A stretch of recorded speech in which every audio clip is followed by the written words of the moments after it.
Gue planningnya, gue pengen minjem duit lu Pak. Boleh nggak kira-kira?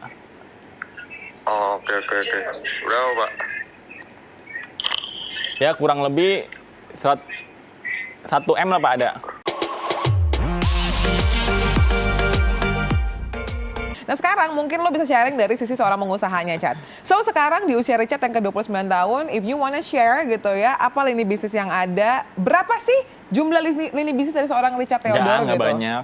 Cuman F&B sama gue punya kontraktor itu doang. Kalau karyawannya, pernah gitu nggak sampai dengan tahun ini Satu kayak berapa? brand yang di sambal bakar itu 1.200 orang lah kurang lebih. Satu brand? Satu brand. Kalau in total berarti lebih dari 1.200 dong? 1.500, 1.400 lah mungkin. Oke. Di usia muda, 1.500 orang yang quote-unquote menggantungkan pekerjaannya lah pada lini bisnis. Dan ini juga mungkin jadi point of view para pengusaha-pengusaha muda. Menurut lo, apa challenge terbesar menjalankan bisnis di usia muda? Challenge terbesar ya tim sih ya. Makanya kalau gue SDM-nya? SDM. Jadi kalau gue pribadi ya katanya, gue tuh lebih suka invest di person, di timnya. Jadi kalau lu lihat lini bisnis gue kayak sambal bakar atau summer minibar dan sebagainya, itu nggak ada tempat yang interiornya mewah-mewah banget gitu loh. Jadi budget untuk interior mewah kita alokasikan untuk tim supaya mereka bisa dapat gaji yang layak, bisa all out di Kerjanya, bidangnya. Kenapa? Karena kebutuhannya sudah terpenuhin kan. Karena gue memposisikan diri gue waktu gue kerja dulu karyawan, saat kebutuhan gue nggak terpenuhi nih, pikiran gue bukannya Kemana-mana ya. fokus di kerjaan, tapi gimana cara nambah income. Nambah income. Jadi artinya dia sebenarnya jago ekspor di bidangnya, tapi karena nggak fokus jadi berantakan. Yes. Nah makanya gue nggak terapin itu di lini bisnis gue. Kalau di lini bisnis gue selalu cari top manajemen yang expert di bidangnya. Jadi notabene dia expert di bidangnya, dia juga notabene all out karena kebutuhannya sudah terpenuhin. Ya. Jadi menurut gue gimana cara lu bisa berhasil di bidang jadi pengusaha atau entrepreneur, investasi di SDM-nya sih. It's a good point of view karena lo juga pernah menjalani namanya jadi karyawan ya. Jadi lo pernah jadi karyawannya, lo tahu bahwa ketika kebutuhan pokoknya nggak terpenuhi, agak susah tuh buat yang namanya yang lain-lain. Jadi ketika lo ada di posisi lead-nya, lo tuh pengen yang terbaik buat karyawan lo ya. Benar. Nah, pastilah namanya hidup ya, Chat, ada naik, ada turun, nggak mungkin kayak mulus banget semuanya ya. Apalagi dengan perjalanan lo yang 10 tahun ini, the worst moment yang ada di kehidupan bisnis seseorang Richard tuh dari momen apa? The worst. The worst, yes? Ini gue tahun 2019 ya. Oke. Itu gue pernah kerja lah di sebuah restoran, ya kan.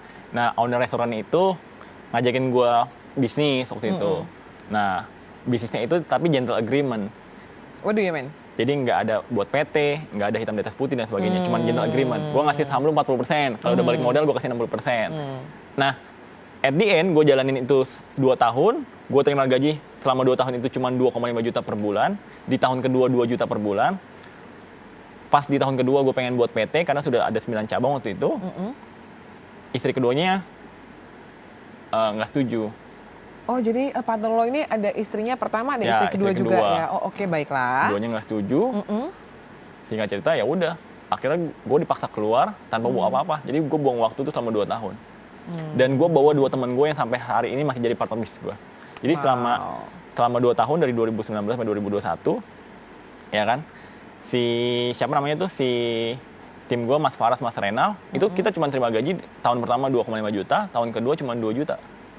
Bayangin, tanpa ada income lain-lainnya. So the biggest lesson yang lo ambil dari the worst moment itu adalah?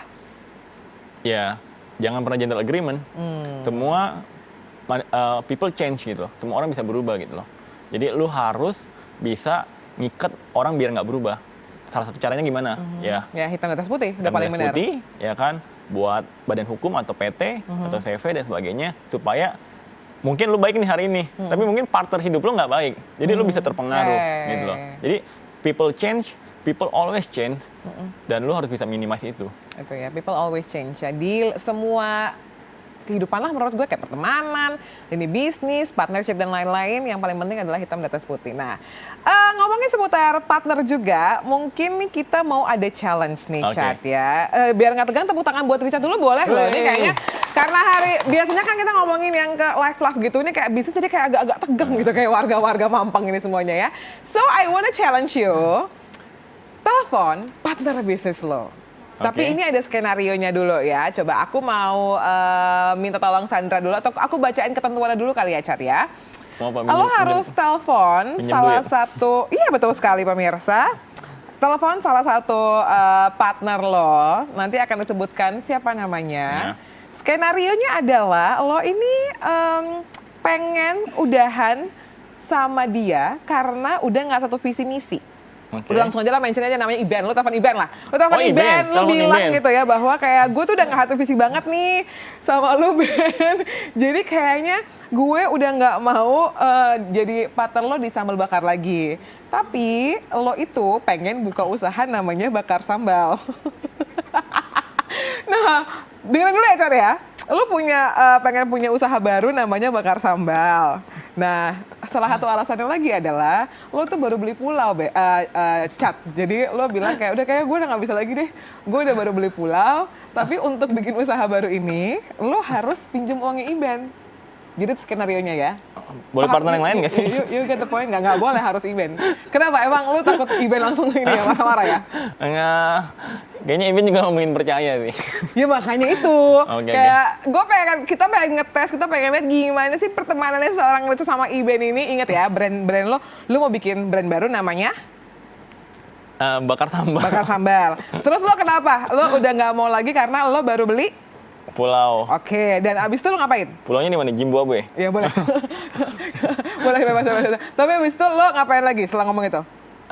Gue mau minjem duit. Exactly. Nah ini cepet nih dia nangkepnya nih. Oke. Udah siap? Mana handphonenya si siapa namanya? Richard. Kita mau telepon si Iben ya. Tapi lu jangan ketawa dulu. Kalau mau ketawa dulu deh. Lu mau ketawa dulu. Teleponnya telepon Iben nih beneran. Iya. Lu kalau mau ketawa dulu. Biar enggak ini sorot tangan kiri. Lu jangan tahu ya. Nih, buat speaker handphone udah nyala? Cek. Kira gue minjem duit doang, nggak minjem duit. Kalau minjem duit doang gampang nih. Gampang lah, kemarin juga Indra Herlambang minjem sejak-sejak dipindahin sama Esa Mayori. Gak boleh, ini harus ada dramanya. Siap ya? Tes. Aduh, Tuhan Yesus ya, berkati. Ini kalau yang nanya siapa yang bikin konten ini? Anissa ya, kreatif kita ya. Jadi gue kayaknya... Lo nanya dulu kayak lo lagi apa gitu. Gue pengen ngomong terus nih. Lo senatural mungkin, jangan kayak terburu-buru gitu loh. Kayak senatural lo lagi ngapain gitu. Gue masih ketawa nih Kak soalnya nggak. Ya udah, kalau ketawa. Ya berarti fail dong kalau ketawa. Jangan ketawa ya Kak, pokoknya serius. Nah tuh. Baik ya. Lo nanya dulu kayak lagi ngapain, bro, atau Kak? Tes. Enggak, pertanyaannya diangkat nggak sama Iben? Pasti diangkat sih. Oh, aduh. Itu bestie nih. Sesibuk apapun diangkat ya. Halo Pak. Apa? Pak, lagi di mana Pak? Di office. Oh, Pak, gini Pak, gue pengen curhat dikit boleh gak Pak? Boleh. Gimana? Pak, kan sebenarnya gini Pak, gue lagi ada problem lah dikit Pak. Problemnya adalah gue pertama lagi ya kesusahan uang dan sebagainya lah. Jadi intinya gini Pak. Jadi gue tuh sebenarnya kan di sambal bakar kan kita udah buka berapa cabang sih Pak? 13 cabang ya? 13 cabang. Nah 13 cabang ini kan namanya apa Pak? Sambal bakar kan? Nah di sambal bakar ini planningnya Pak, gue pengen buat brand baru Pak. Namanya bakar sambal. Nah gue juga kan kemarin abis beli pulau nih Pak. Nah duit gue kan habis kan. Gue planningnya, gue pengen minjem duit lu Pak. Boleh gak kira-kira? Oke. Berapa Pak? Ya kurang lebih 1 M lah Pak ada. Serius loh? Serius Pak, masa gue bercanda beneran? Gue cek dulu. 1 M Pak. Tapi gue butuh cepet Pak. Buat apa sih? Buat bikin brand bakar sambal. Beneran. Maksudnya under PT kita gitu atau gimana? Brand baru lah Pak pokoknya. Intinya gue abis beli pulau Pak. Jadi gue beli pulau, duit gue abis nih. Jadi gue bingung kan. Ah, Jadi lu ada nggak Pak 1 M cash ya Pak ya? Ditransfer gitu ke rekening gue kira-kira. Bisa lah ya? cash. Gue harus cek dulu sih. 1 M lah Pak, ada lah. Harus make sure dulu gue. Nah. Oh, Untuk waktu untuk apa sih ini? What use of proceed ya? iseng aja sih Pak gue sebenarnya Pak. Jadi Pak, sorry Pak.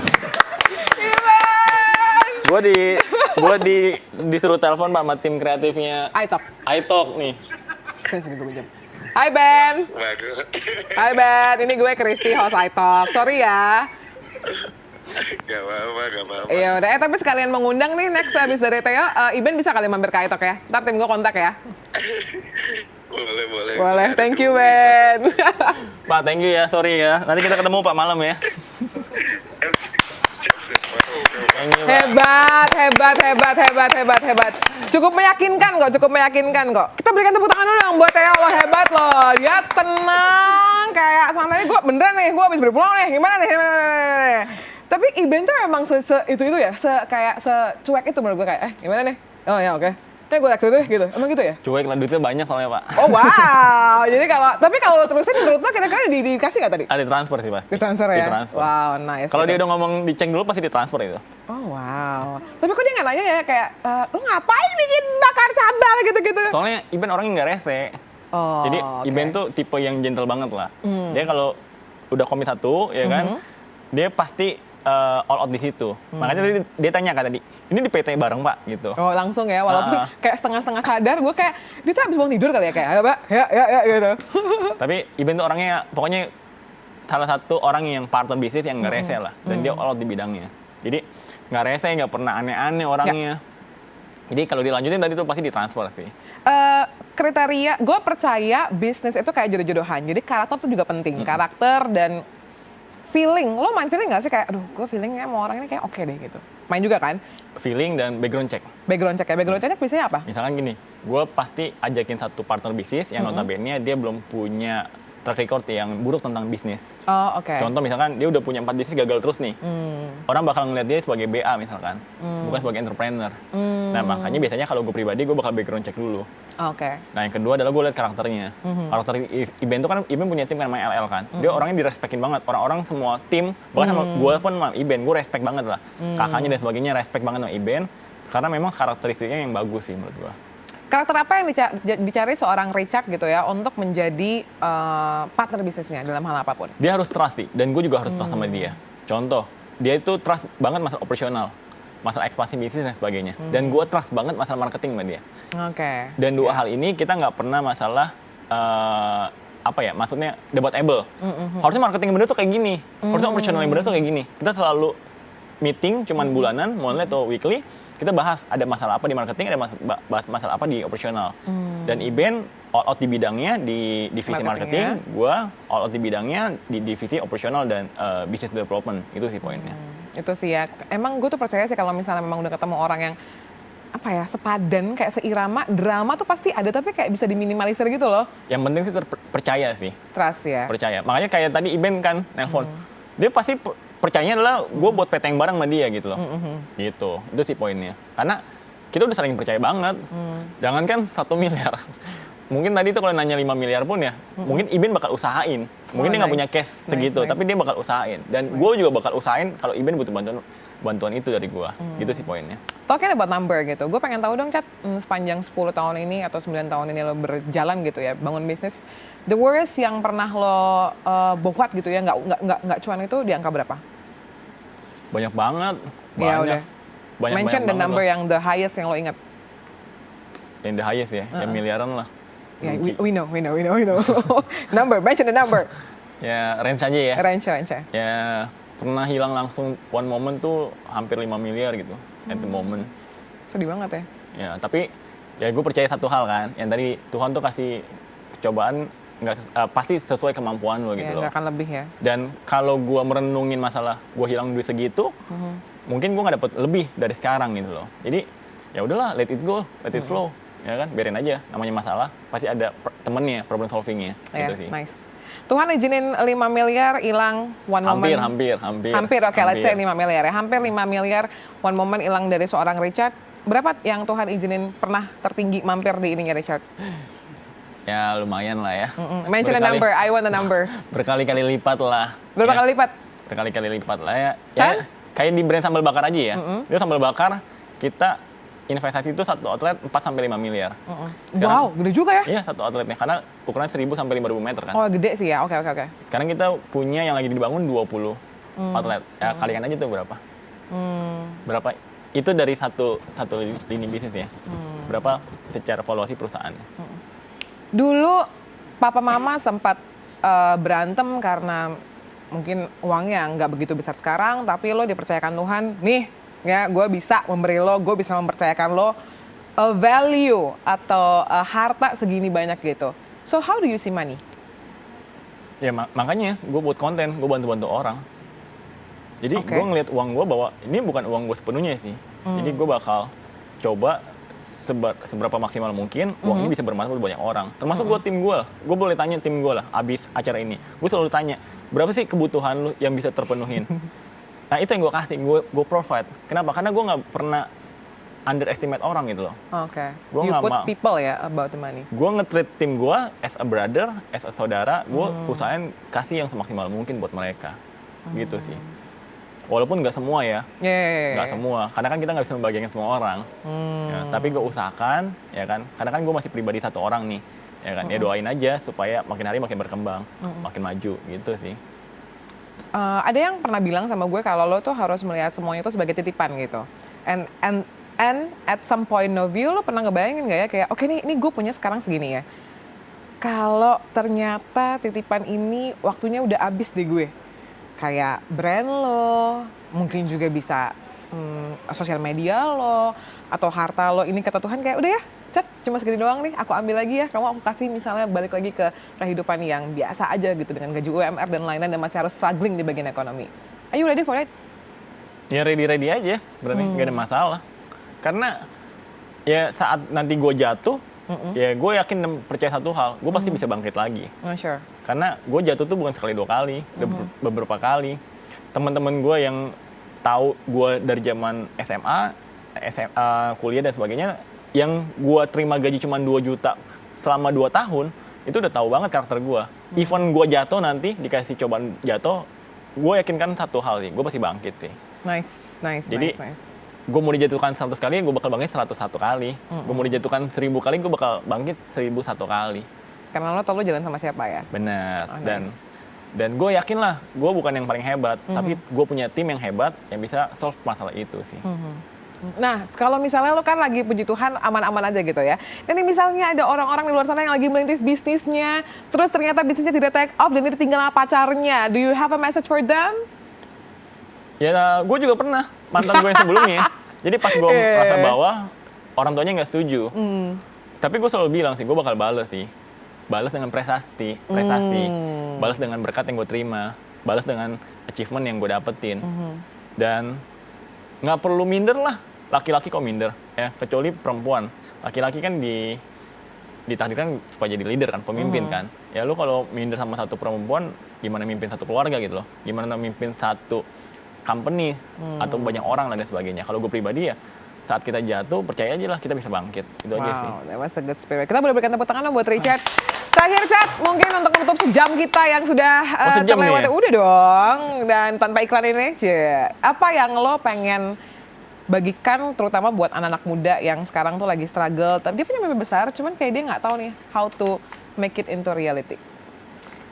Jangan fight sendirian sih menurut gue. Lu harus fight bersama tim lu. Jadi fokusin kejar mimpi lu bareng tim lu. Fokusin bangun tim yang proper, bangun tim yang solid supaya bisa ngejar mimpi lu bareng-bareng. Karena lu nikmatin hasil lu sendiri juga nggak bakal happy kok. Ya. Lu punya banyak duit, lu ketawa sendirian dalam satu ruangan juga nggak bakal happy. Betul. Lebih baik ketawa sama banyak orang kan. Itu sih. Oke. Jadi fokusin di timnya, cari tim yang proper dan solid, investasi di SDM-nya. Investasi di SDM-nya. Dan yang gue bisa highlight juga dari perjumpaan gue sama Richard adalah bagaimana lo tuh treat people the way you want to be treated. Ya. Jadi timbal baliknya oke banget. Dan kalau lo jatuh 100 kali, lo akan bangkit 101 kali. And that was my talk with Richard Theodore. Mudah-mudahan ini bisa jadi inspirasi buat kamu Insertizen. Dan Richard, thank you banget udah mampir hari ini. Jangan Sama-sama. lupa Iben nanti di WhatsApp ya sama itu. Supaya Iben mampir ke sini juga. Dan sampai ketemu lagi di episode Itek berikutnya. Bye now.